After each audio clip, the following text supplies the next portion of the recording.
ओम शांति। ओम शांति। आज की तारीख है 29 मई 2020। साकार महावाक्य। बाबा कहते, मीठे बच्चे, तुम्हें नशा रहना चाहिए कि जिस शिव की सभी पूजा करते हैं वह अभी हमारा बाप बना है। हम उनके सम्मुख बैठे हैं। तुम्हें नशा रहना चाहिए। हमें एक दिन नशा चढ़ता है, दूसरे दिन उतर जाता है, या एक दिन में भी आधे दिन चढ़ता है, आधे दिन नहीं रहता। नशा ही रहना चाहिए।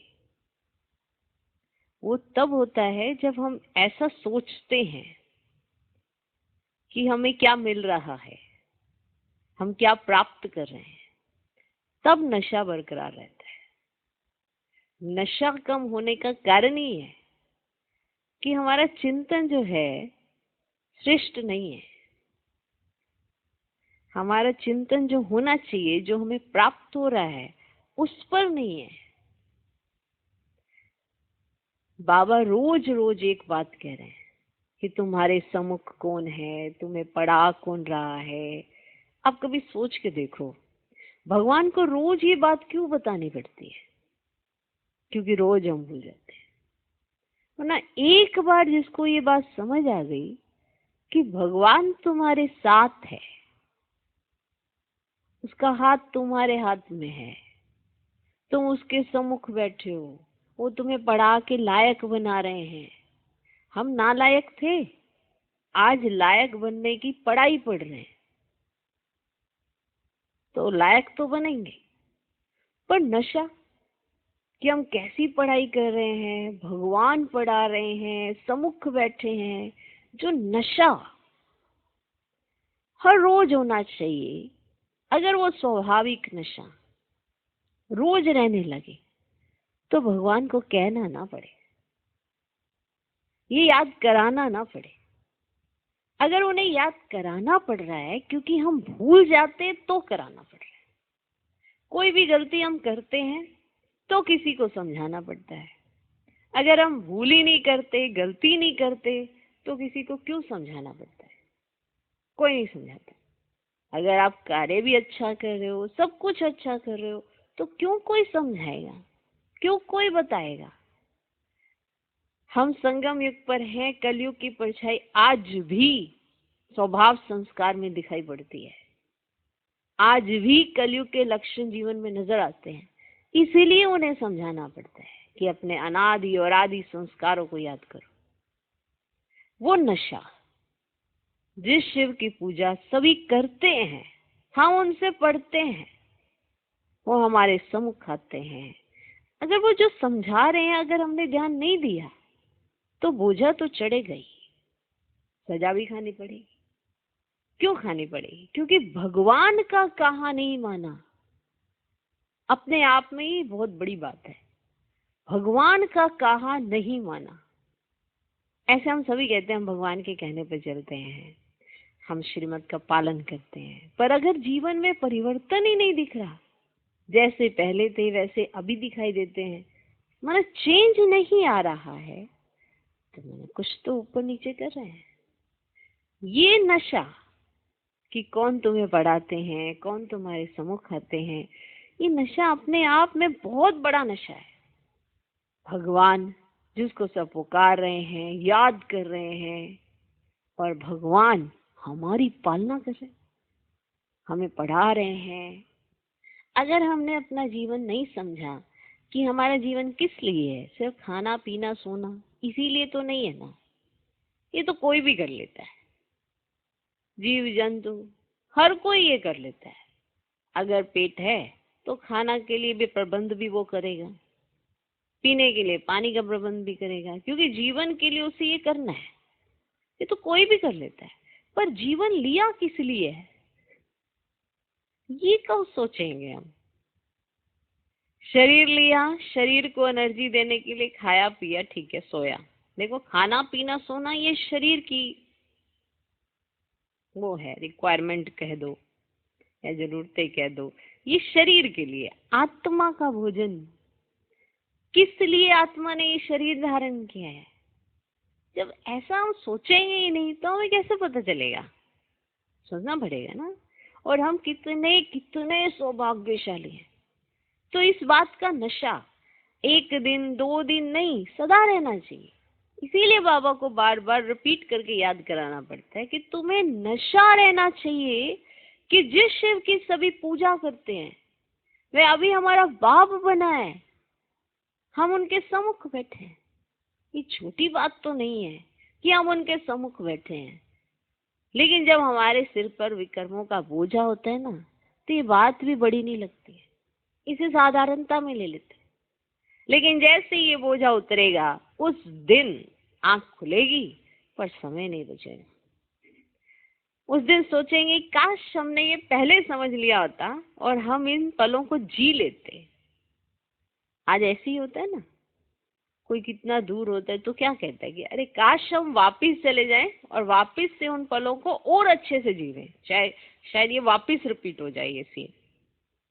क्यों? क्योंकि वो हमारा बीत गया है और हमें पता है कि जो हम उस समय कर सकते थे वो हमने व्यर्थ में जाके गवा दिया।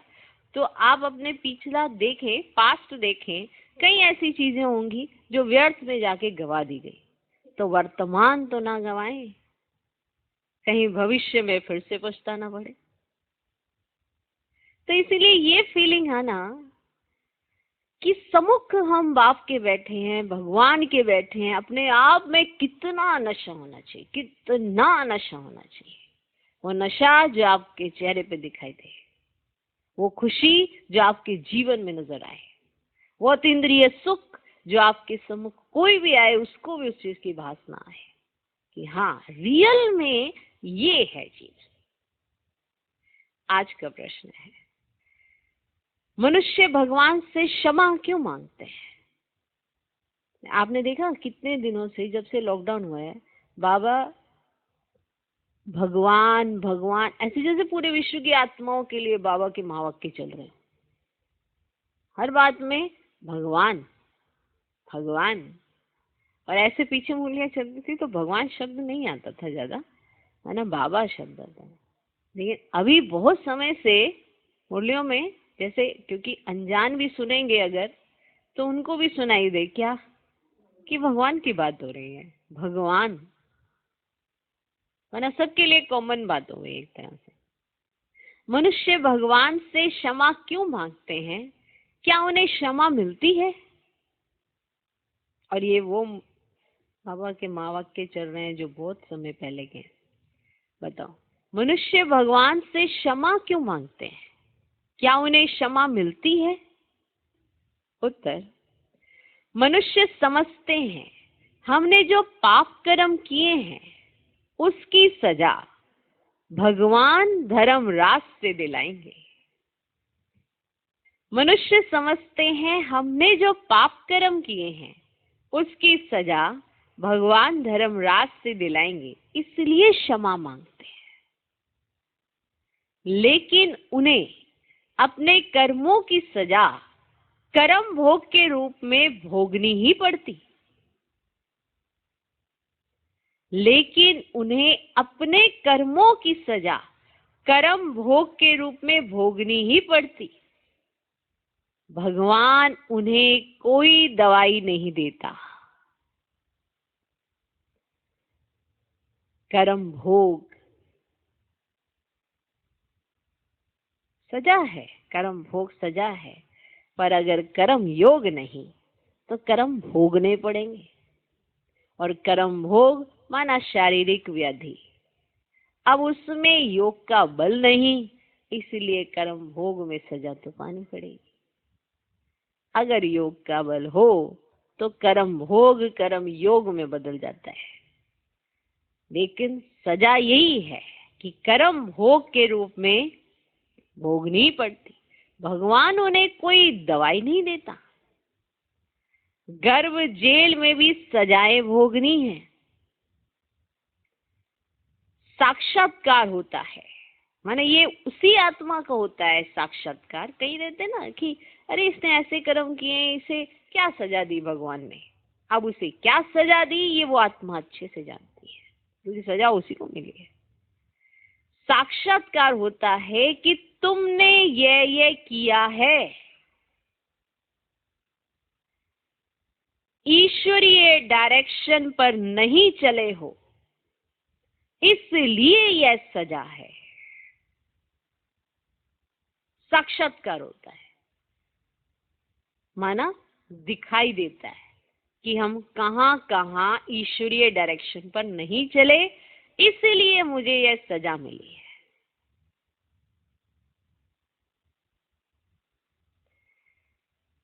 मनुष्य भगवान से क्षमा क्यों मांगते, क्या उन्हें क्षमा मिलती है? उत्तर, मनुष्य समझते हमने जो पाप कर्म किए हैं उसकी सजा भगवान धर्मराज से दिलाएंगे, इसलिए क्षमा मांगते हैं। लेकिन उन्हें अपने कर्मों की सजा कर्म भोग के रूप में भोगनी ही पड़ती। भगवान उन्हें कोई दवाई नहीं देता, गर्भ जेल में भी सजाएं भोगनी ही है। साक्षात्कार होता है कि तुमने ये किया है, ईश्वरीय डायरेक्शन पर नहीं चले हो, इसीलिए यह सजा है। तो कोई भी सजा जब मिलती है तो सारे सबूतों के साथ, है ना। ऐसे ही होता है ना, जब जज ऑर्डर पास करता है ना तो वो सारा कुछ लिखा जाता है और फिर उसको सारा दिखाया जाता है कि तुमने ये किया, ये किया, ये किया, सारा उसका पूरा एक चिट्ठा बनाया जाता है। फिर वो चिट्ठा बनाकर वो सारा उसको याद कराकर, रिवाइज कराकर, फिर उसको दिखाकर, माना उसको बताकर, ऐसी ही सजा नहीं दी जाती है। उसको सारा उसका रिकॉर्ड बताया जाता है, यहाँ तुमने ये किया जो कायदे प्रमाण नहीं है, यहाँ तुमने ये किया, यहाँ तुमने, फिर लास्ट में जज जजमेंट देता है कि ये तुमने गुनाह किए हैं, ये तुम्हारे ऊपर आरोप हैं, लेकिन इसके सबूत भी मिले हैं। तो बिना सबूत के कोई सजा नहीं होती है। सबूत पेश किए जाते हैं और सबूत साबित हो जाते हैं, वो सब कुछ क्लियर हो जाता है, क्योंकि वो तो कहेगा ही ना। क्या कहेगा? मैंने तो कुछ नहीं किया, मैंने तो कुछ नहीं किया। मनुष्य भी भगवान के सामने यही कहता है, कर लेता है गलती लेकिन फिर भूल जाता है, क्योंकि गलती एक ऐसी होती है जो बड़ी जल्दी से इंसान भूल जाता है, और जो याद रखता है वो खुद ही प्रायश्चित कर लेता है, खुद ही सुधार कर लेता है, माना खुद ही सजा ले लेता है, तो इसलिए वहां तक पहुंचते नहीं। माना डायरेक्शन पर मान जब वो श्रीमत पर चल लेता है अपने आप। इसीलिए कहा योग से तुम अपने विक्रम विनाश कर लो ताकि सजाएं ना खानी पड़े। ओके। तो गुनाहगार क्या होता है, वो अपने आप को अपने बचाने की कोशिश करता रहता है, लेकिन वो अंदर से स्वयं जानता है कि मैं गुनहगार हूँ। फिर उसे सारे वो सबूत दिखाए जाते हैं, फिर सारे सबूत उसके सामने पेश कर दिए जाते हैं। फिर कहा जाता है कि इन सब गुनाहों की तुम्हें क्या मिलती है, ये वाली सजा, जिसपे उसको आजीवन कारावास मिलता है, 7 साल की जेल मिलती है या फांसी मिलती है। जैसा जैसा उसका गुनाह होता है उसके हिसाब से कानून बने हैं, उस कानून से उसको जज किया जाता है। जज जो बैठा होता है वो अपनी स्टेज पर माना न्यूट्रल बैठा होता है, उसको कोई लेना देना नहीं है, उसने जजमेंट पास करनी होती है। इसलिए जितने भी भारत के या कितने भी हैं, जजों की एक विशेष ओहदा होता है, उपाधि होती है, ना ही वो किसी के अंडर आते हैं, तभी वो जजमेंट पास कर सकते हैं। तो सजा तय हो जाती है, और जब सजा तय हो जाती है तो उसे वो सजा स्वीकार करनी पड़ती है। लेकिन उसे स्वीकार करके अंदर पता होता है मैंने ये गलती करी है, तब जब वो सजा स्वीकार करता है, फिर उसका वो जीता है, प्रायश्चित करता है, तब जाके वो कहीं वो आत्मा को रियलाइजेशन होती है। तो ऐसे ही हम सब के कर्मों के द्वारा हमको सजा मिलती है, ऐसी बात नहीं है नहीं मिलती है, मिलती है। उन सजाओं से ही पता चलता है कि हमने कहाँ कहाँ भूले की। ऐसे नहीं कि हम कोई भूल करेंगे तो यूं ही हम भूल जाएंगे, जिसके साथ हुआ वो भूल जाएगा। ड्रामा कभी नहीं भूलता, याद रखना। रील तो घूम फिरा के अपना काम करेगी करेगी, ड्रामा नहीं भूलता है। हमने कोई भी कर्म किया वो कहाँ कैद हुआ, ड्रामा के अंदर। कोई भी एक्ट चली वो कहाँ कैद हुई, ड्रामा के अंदर। तो वो ड्रामा घूम फिरा के जब सजा मिलनी होती है तो सारे सीन हमारे सामने लाके रख देता है। तो कहा जाता है अब खाओ सजा, क्योंकि आप डायरेक्शन पर नहीं चले, इसीलिए यह सजा है। तो जब सजा मिलेगी तो सारा साक्षात्कार कराया जाएगा। माना एक टीवी लगी होगी आपकी बुद्धि में, और टीवी में साफ साफ पिक्चर्स आती रहेंगी और आप उस टीवी में खुद को देखते रहेंगे। खास तौर पे पता चलेगा कि आपने कहाँ कहाँ डायरेक्शन का उल्लंघन किया और कैसे आप डायरेक्शन पर, ईश्वरीय डायरेक्शन पर नहीं चले। इसीलिए यह सजा है। तो भगवान नहीं देता सजा, हमें हमारे कर्मों पर मान सजा मिलती ही है, चाहे वो कर्म भोग के रूप में, चाहे गर्भ जून में सजा मिलती है। ओके, माना गर्भ जेल में होंगे और साक्षात्कार होगा, तुमने ये किया है, ईश्वरीय डायरेक्शन पर नहीं चले हो, इसीलिए यह सजा है। अब देखो कहीं है ना 9 मास ऐसे गर्भ में रहे, फिर उन्होंने जैसे निकलना था, जैसे ही तो मर गए, फिर वापस गर्भ में गए, फिर वापस से उनका कहीं प्रोसेस शुरू हो गया, फिर मर गए, फिर वापस गए। माना सोचो कितने साल अगर ऐसे ही करता रहे कोई, तो है बहुत डेंजरस ऐसे ना। ओके, आज का गीत है तूने रात गवाई सो करके। ओम शांति। ये किसने कहा? रूहानी बाप ने कहा। वह है ऊंचते ऊंच, सभी मनुष्यों से भी, सभी आत्माओं से भी ऊंच। सब में आत्मा ही है ना। शरीर तो पाठ बजाने के लिए मिला है। अभी तुम देखते हो सन्यासियों आदि के शरीर का भी कितना मान होता है, अपने गुरुओं आदि की कितनी महिमा करते हैं। यह बेहद का बाप तो गुप्त है। तुम बच्चे समझते हो शिव बाबा ऊंचते ऊंच है, उनसे ऊंच कोई है ही नहीं। धर्मराज भी उनके साथ है, क्योंकि भक्ति मार्ग में क्षमा मांगते हैं, हे भगवान क्षमा करना। अब भगवान क्या करेंगे? यहाँ गवर्नमेंट तो जेल में डालेगी, वह धर्मराज गर्भ जेल में दंड देते हैं। भोगना भी भोगनी पड़ती है, जिसको कर्म भोग कहा जाता है।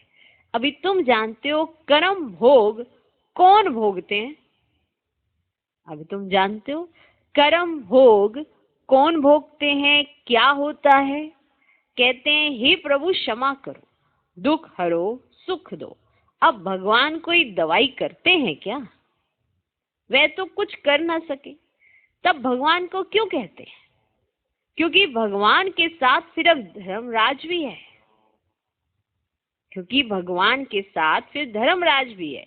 बुरा काम करने से जरूर भोगना पड़ता है, बुरा काम करने से जरूर भोगना पड़ता है। गर्भ जेल में सजा भी मिलती है। साक्षात्कार सब होते हैं, बिगड़ साक्षात्कार सजा नहीं मिलती। अगर कोई सजा मिलेगी तो बिगड़ साक्षात्कार सजा नहीं मिलती।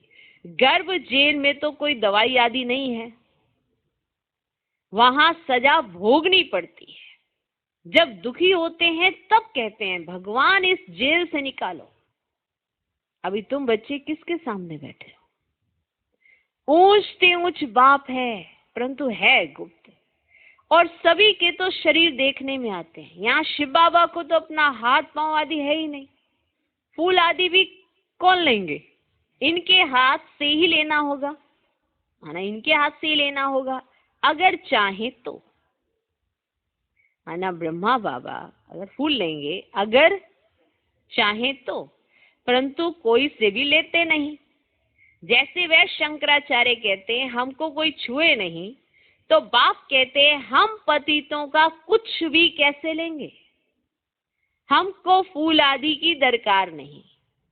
भक्ति मार्ग में सोमनाथ आदि के मंदिर बनते हैं, फूल चढ़ाते हैं, परंतु मुझे तो शरीर है ही नहीं, आत्मा को कोई छुएगा कैसे? कहते हैं हम पतितों से फूल कैसे लेने, कोई हाथ भी नहीं लगा सकते, पतितों को छूने भी ना दे।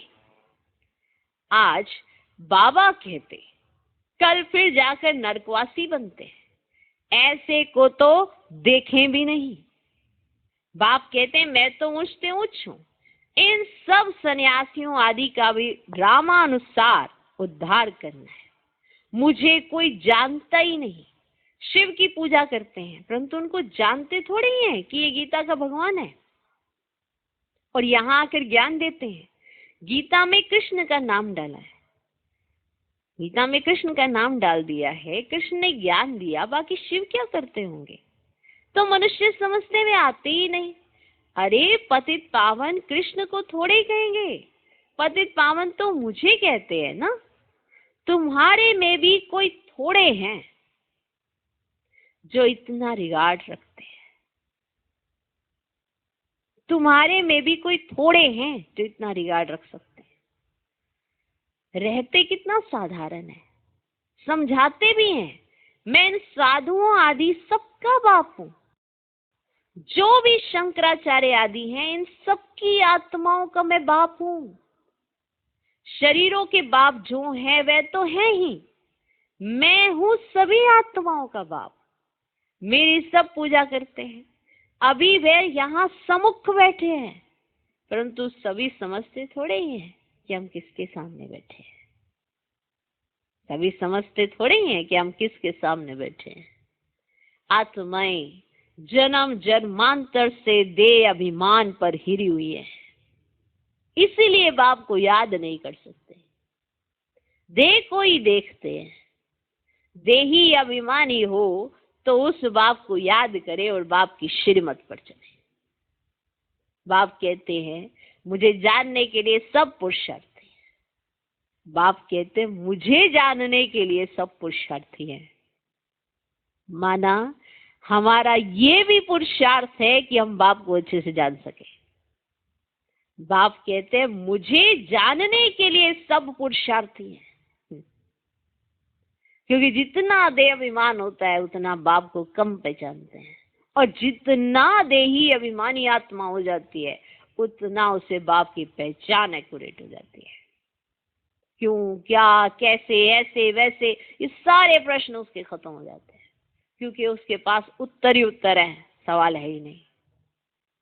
हर बात का जवाब बाबा है, भगवान है। बाप कहते हैं मुझे जानने के लिए सब पुरुषार्थी है। अंत में पूरे देही अभिमानी बनने वाले ही पास होंगे।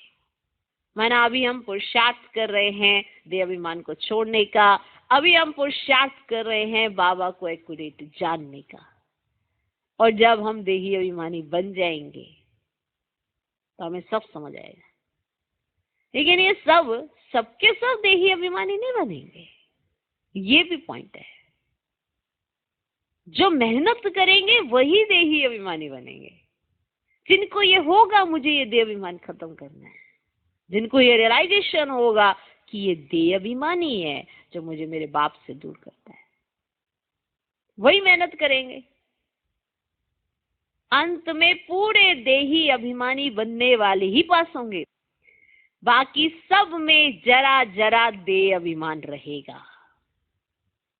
इतनी गहरी गहरी बातें होती हैं, इतने सारे पॉइंट्स होते हैं जिसके ऊपर आपको रुकना चाहिए और ठहरना चाहिए और सोचना चाहिए क्या अर्थ है इसका। क्योंकि अगर देह अभिमान नहीं खत्म किया तो ये जादू की छड़ी नहीं घूमनी है कि ये खत्म ही हो जाएगा।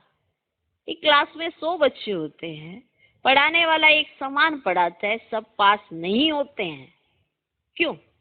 क्योंकि पढ़ने वाले सब उस रस से पढ़ते ही नहीं है। सब उसी एक रस अवस्था से पढ़े तो सब पास हो जाए। क्यों? सब राजधानी में नंबरवार पुरुषार्थ अनुसार पोजीशन पाते हैं, पढ़ाने वाला तो एक जैसा पढ़ा रहे हैं।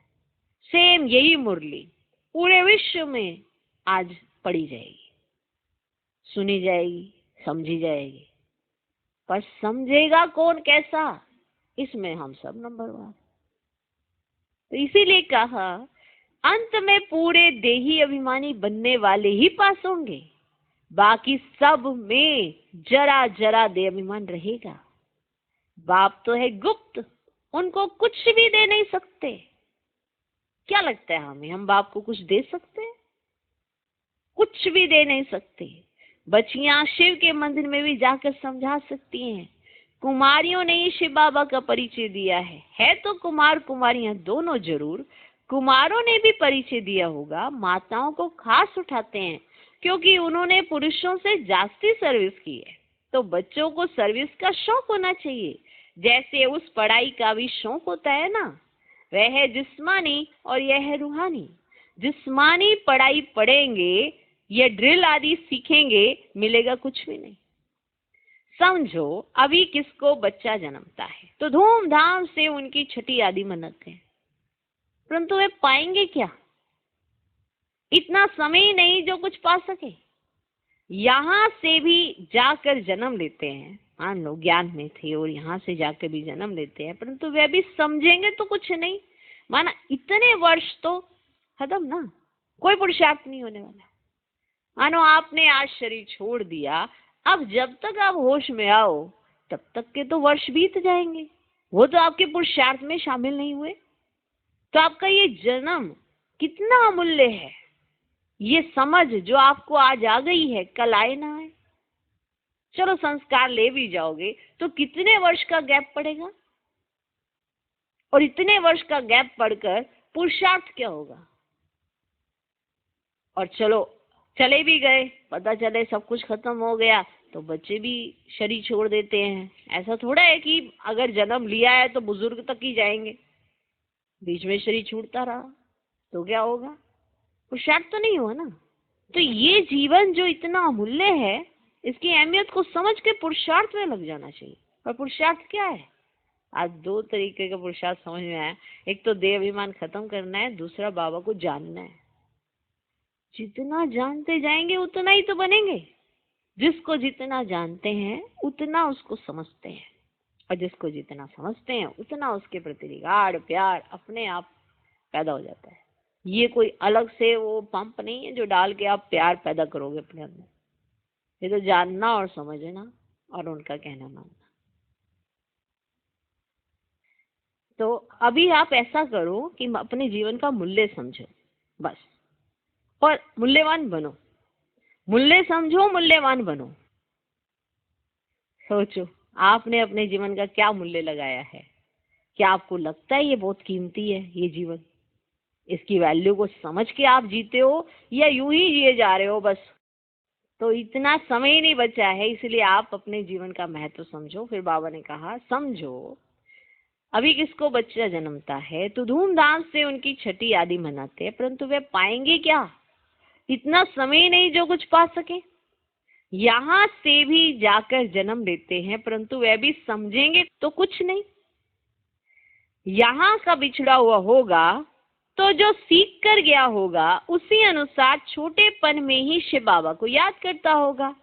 ये तो मंत्र है ना, छोटे बच्चों को सिखलाएंगे, वह बिंदु आदि तो कुछ समझेगा नहीं, ये सिर्फ शिव बाबा करते रहेंगे। शिव बाबा को याद करो तो स्वर्ग का वर्षा पाएंगे, ऐसे उनको समझाएंगे तो वह भी स्वर्ग में आ जाएंगे, परंतु ऊंच पद नहीं पा सकते क्योंकि वो बच्चा है। वो पुरुषार्थ नहीं कर सकता, वो सिर्फ शिव बाबा कर सकता है, जिसके आधार पर वो स्वर्ग में आ जाएगा, लेकिन उच्च पद नहीं पा सकता। इसीलिए आपको अपने जीवन का मूल्य होना चाहिए कि आज आपको समझ आ रहा है, सब कुछ पता पड़ रहा है, तो क्यों व्यर्थ में जाकर अपने जीवन की ये जो खत्म करना। तो ऐसे बहुत बच्चे आते हैं, शिव बाबा कहते रहते हैं, फिर अंतमति सुगति हो जाएगी या राजधानी स्थापन हो रही है। अब मनुष्य शिव की पूजा करते हैं, परंतु जानते थोड़े ही हैं। जैसे छोटा बच्चा शिव शिव कहते हैं, समझते नहीं। यहाँ भी पूजा करते हैं, परंतु पहचान कुछ भी है नहीं। तो बाबा ने एक एग्जाम्पल दिया, जैसे एक छोटा बच्चा शिव बाबा करता रहेगा, लेकिन वो जानता नहीं, पहचानता नहीं। इसी तरह से जो पूजा करते हैं वो जानते और पहचानते नहीं, क्योंकि ये भी एक पुरुषार्थ है कि बाबा को पूरी तरह से जानना। तो यहाँ भी पूजा करते हैं परंतु पहचान कुछ भी है नहीं, तो उनको बतलाना चाहिए तुम जिसकी पूजा करते हो वही ज्ञान का सागर गीता का भगवान है, वे हमको पढ़ा रहे हैं। इस दुनिया में और कोई मनुष्य नहीं जो कह सके कि शिव बाबा हमको राजयोग पढ़ा रहे हैं। यह सिर्फ तुम बच्चे जानते हो, सो भी भूल जाते हो। माना जानते तुम हो और तुम भी भूल जाते हो। भगवान उवाच, मैं तुमको राजयोग सिखाता हूँ। किसने कहा भगवान उवाच का महाशत्रु है, इस पर जीत पहनो, पुरानी दुनिया का सन्यास करो, तुम हठ योगी हद के सन्यासी हो। वह है शंकराचार्य, यह है शिवाचार्य, वे हमको सिखलाते हैं। कृष्णाचार्य नहीं कह सकते, वह तो छोटा बच्चा है। सत्युग में ज्ञान की दरकार ही नहीं रहती है। जहां जहां शिव के मंदिर है वहां तुम बच्चे बहुत अच्छी सर्विस कर सकते हो। शिव के मंदिरों में जाओ, माताओं का जाना अच्छा है, कन्याएं जाएं तो उससे अच्छा है। अभी तो हमको बाबा से राज्य भाग्य लेना है। बाप हमको पढ़ाते हैं, फिर हम महाराजा महारानी बनेंगे। ऊंच पे ऊंच बाप ही है, ऐसी शिक्षा कोई मनुष्य दे ना सके। ये है ही कलयुग। सत्युग में था इनका राज्य, ये राजा रानी कैसे बने? किसने राजयोग सिखाया? जो सत्युग के मालिक बने। जिसकी तुम पूजा करते हो वह हमको पढ़ाकर सत्युग का मालिक बनाते हैं। ब्रह्मा द्वारा स्थापना, विष्णु द्वारा पालना। पतित प्रवृत्ति मार्ग वाले ही पावन प्रवृत्ति मार्ग वाले बनते हैं। कहते भी हैं बाबा, हम पतितों को पावन बनाओ, पावन बनाकर ये देवता बनाओ। वह है प्रवृत्ति मार्ग। निवृत्ति मार्ग वालों का गुरु बनना ही नहीं है।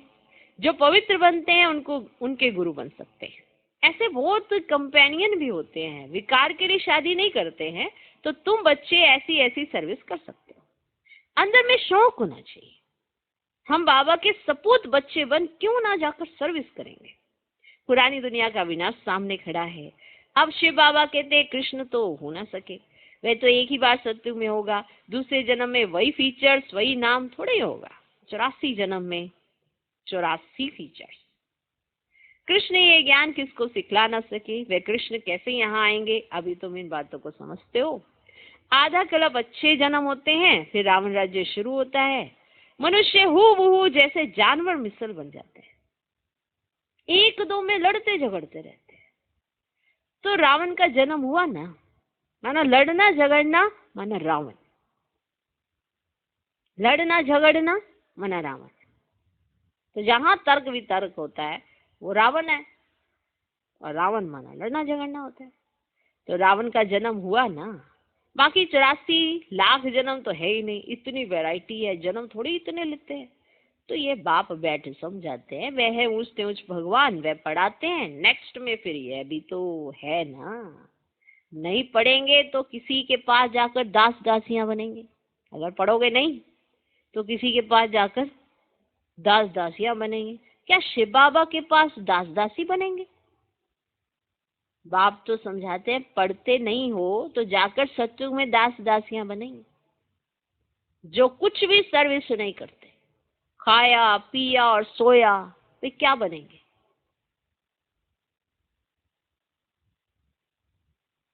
बुद्धि में आता तो है ना क्या बनेंगे।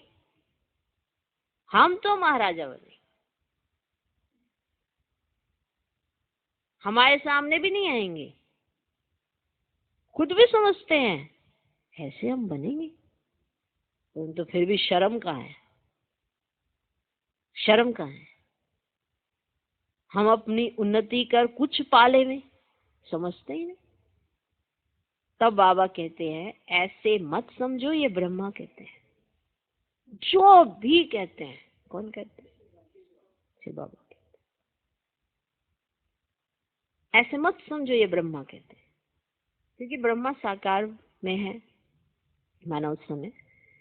तो हर एक को लगता है अभी तो शिव बाबा नहीं आए, तो अभी तो ब्रह्मा बाबा कह रहे हैं। किसी ने कोई सी बात कह दी होगी तो ब्रह्मा बाबा इसीलिए कह रहे हैं। ये तो कंबाइंड है। ये कहेंगे ही वही जो इन्हें शिव बाबा कहेंगे। अपने से तो अपनी जीवन जिन्होंने पूरी खत्म कर चुके हैं, जिसमें कोई भी लौकिकता नहीं, अलौकिक ही अलौकिक है। इसीलिए हमेशा समझना चाहिए, ये नहीं कहते हैं, शिव बाबा कहते हैं। हमेशा शिव बाबा के लिए समझो, क्योंकि शिव बाबा भगवान। तो इन्हें समझ लेते इंसान। तो इंसान समझने के कारण कुछ ना कुछ तर्क वितर्क चलाते रहते अपनी बुद्धि में, जिसके कारण ही देह अभिमान जाता नहीं है। सिर्फ एक ही कंट्रास्ट क्लियर करना है और उसी कंट्रास्ट के चक्कर में कितने द्वंद्व चलते रहते हैं। अगर आपने उस तरह की अहमियत बाप दादा को दी है तो हमेशा समझेंगे कि साकार में जो है उनके द्वारा जो भी बोल होते हैं वो कौन कहते हैं? बाप दादा कहते हैं। हम अपनी उन्नति कर कुछ पाले नहीं, समझते ही नहीं, तब बाबा कहते हैं ऐसे मत समझो, ये ब्रह्मा कहते हैं। हमेशा शिव बाबा के लिए समझो। शिव बाबा का तो रिगार्ड रखना है ना, उनके साथ फिर धर्मराज भी है, नहीं तो धर्मराज के डंडे भी बहुत खाएंगे। कुमारियों को तो बहुत होशियार होना चाहिए, ऐसे थोड़ी यहाँ सुना बाहर गए तो खल्लास। भक्ति मार्ग की कितनी सामग्री है। अब बाप कहते हैं विष छोड़ो, स्वर्गवासी बनो, ऐसे ऐसे स्लोगन बनाओ, बहादुर शेरनिया बनो। बेअद का बाप मिला है, फिर क्या परवाह। गवर्नमेंट धर्म को ही नहीं मानती है तो वह फिर मनुष्य से देवता बनने कैसे आएंगे? वह कहते हैं हम कोई भी धर्म को नहीं मानते, सबको हम एक समझते हैं, तो फिर लड़ते क्यों? फिर लड़ते झगड़ते क्यों है? जब सब एक समझते हैं फिर लड़ते झगड़ते क्यों? झूठ तो झूठ, सच की रत्ती भी कहाँ है? नहीं है। झूठ तो झूठ, सच की रत्ती भी नहीं है। पहले पहले ईश्वर सर्वव्यापी से ही झूठ शुरू होती है। हिंदू धर्म तो कोई है नहीं, क्रिश्चियन का अपना धर्म चला आता है, वे अपने को बदलते नहीं है। ये एक ही धर्म है जो अपने धर्म को बदल हिंदू कह देते हैं। फिर नाम कैसे कैसे रखते हैं, श्री श्री फलाने फलाने। अभी श्री अर्थात श्रेष्ठ है कहाँ? श्रीमत भी किसी की नहीं, यह तो उन्हों की आयरन एज्ड मत है, उनको श्रीमत कैसे कह सकते हैं? अभी तुम कुमारियां खड़ी हो जाओ तो कोई को भी समझा सकती हो, परंतु योग युक्त अच्छी होशियार बच्चियां चाहिए। ऐसे तो कुमारियां बहुत होती है, परंतु योग युक्त अच्छी होशियार बच्चियां चाहिए। अच्छा, मीठे मीठे सिकिलरे बच्चों प्रति माता पिता बाप दादा का याद प्यार और गुड मॉर्निंग। रूहानी बाप की रूहानी बच्चों को नमस्ते। हम रूहानी बच्चों की भी रूहानी बाप को नमस्ते नमस्ते नमस्ते। Good morning good morning good morning.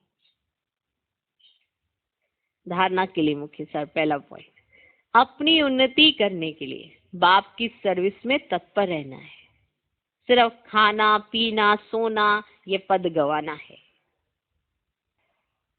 तो अपनी उन्नति करने के लिए बाप की सर्विस में तत्पर रहना है, सिर्फ खाना पीना सोना ये पद गवाना है। दूसरा पॉइंट, बाप का और पढ़ाई का रिगार्ड रखना है। बाप का और पढ़ाई का रिगार्ड रखना है।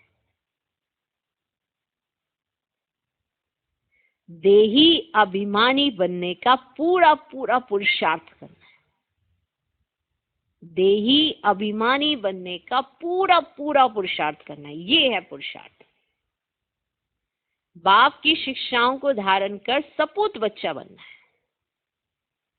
बाप की शिक्षाओं को धारण कर सपूत बच्चा बनना है। आज का वरदान,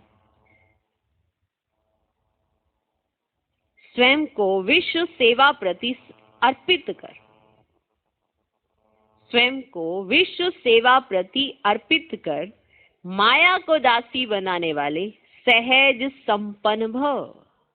स्वयं को विश्व सेवा प्रति अर्पित कर माया को दासी बनाने वाले सहज संपन्न भव। माना संपन्न बनने में उन्हें कठिनाई नहीं होगी, सहजता से वो संपन्न हो जाएंगे। स्वयं को विश्व सेवा प्रति अर्पित कर माया को दासी बनाने वाले सहज संपन्न भव। अब अपना समय, सर्व प्राप्तियां, ज्ञान, गुण और शक्तियां विश्व की सेवार्थ समर्पित करो। अपना समय भी, सब होने वाली आपको सर्व प्राप्तियां भी, ज्ञान भी, गुण भी और शक्तियां भी विश्व की सेवार्थ समर्पित करो। जो संकल्प उठता है चेक करो कि विश्व सेवा प्रति है। ऐसे सेवा प्रति अर्पण होने से स्वयं सहज संपन्न हो जाएंगे।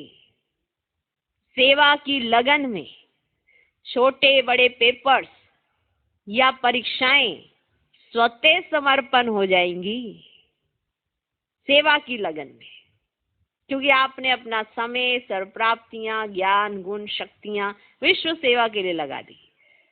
तो क्या होगा कि सेवा की लगन में छोटे बड़े पेपर्स या परीक्षाएं स्वतः समर्पण हो जाएंगी। फिर माया से घबराएंगे नहीं, सदा विजयी बनने की खुशी में नाचते रहेंगे, माया को अपनी दासी अनुभव करेंगे। स्वयं सेवा में सरेंडर होंगे तो माया स्वतः सरेंडर हो जाएगी। आप स्वयं सेवा में सरेंडर हो जाओ तो माया भी स्वतः सरेंडर हो जाएगी। आज का स्लोगन, अंतर्मुखता से मुख को बंद कर दो। अंतर्मुखता से मुख को बंद कर दो तो क्रोध समाप्त हो जाएगा। ओम शांति।